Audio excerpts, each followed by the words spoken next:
这样行吗？因为昨天有哥们儿已经不是一回两回说我了，说我这后边太乱，全是零碎是吧？那搁点这个呢？我里边书柜确实搁不了了，搁这儿。我这买的时候就不是一个背景墙，我就当成装零碎的那么一个镂空的柜儿使了，所以这个可能有点乱。行了，也就这样了啊。然后咱今儿先有几个预警啊，短信都收着了，尤其北京的哥们儿是吧？从昨天晚上到现在应该收5、6条短信了，你可别不当回事儿。今天下午这风到明天早上这风10多级，我跟我们家老太太都说了，这礼拜不回那个平房那边去了，没谱。这2天备点吃的喝的，能不出门就不出门了，是吧？我待会儿带孩子去买菜去。头一回1天范围之内接了一堆大风预警，一定要正视这事儿，一定要正视这事儿。然后贸易战这事儿啊，我觉得我前2天那个视频吧录的有点太轻敌了。我们都觉得他是傻缺，他确实也是个傻缺，但是干这些事儿吧，有没有可能就是为了迷惑我们？好多人也都看到了，他整个家族得挣了300多个亿，后边的资本得挣了2000多个亿，连他姑爷一宿就挣了57个亿。昨天晚上这个美股又跌了，是吧？又全绿了。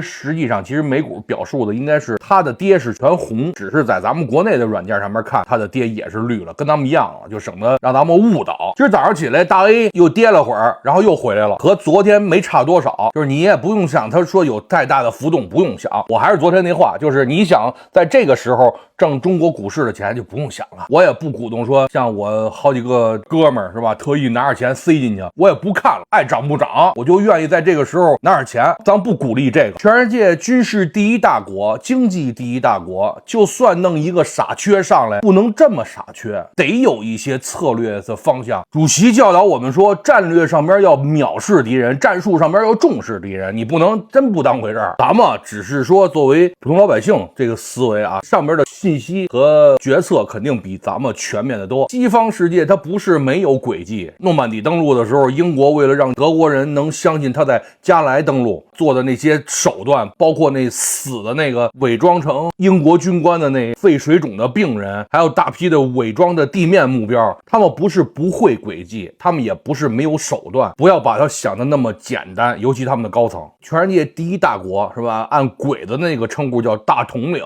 他自个儿可能是个傻缺，他周边的人绝不是傻缺。你别说议会上面有个人示意说啊，你怎么操纵股票，没准那都是给咱们演的呢。在国家未来走向和命运的过程当中，什么手段都是可以使的，什么脸不脸，什么下三滥无所谓了，最后的结果才说明一切。